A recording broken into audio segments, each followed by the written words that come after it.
Hi everyone, in front of me I've got Samsung Galaxy S25 Plus and let me share with you how to allow unknown sources on this device. So let's start with opening the settings, and here in this general list we have to scroll down and find the apps. Let's tap. Then let's tap on the three dots icon in the right upper corner and tap on Special Access. Here we have to scroll and find Install Unknown Apps, and as you can see here we've got the list of apps which are allowed or not allowed to install some content.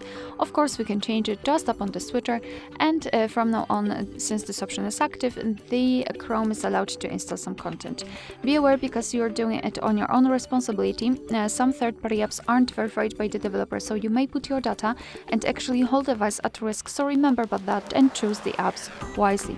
Of course you can always remove previously granted permissions. Either you can do it manually just by tapping on the switcher or tap on Deny All, so you will turn off all of those apps. Alright, so that will be all. Thank you so much for watching. Please hit the subscribe button and leave the thumbs up.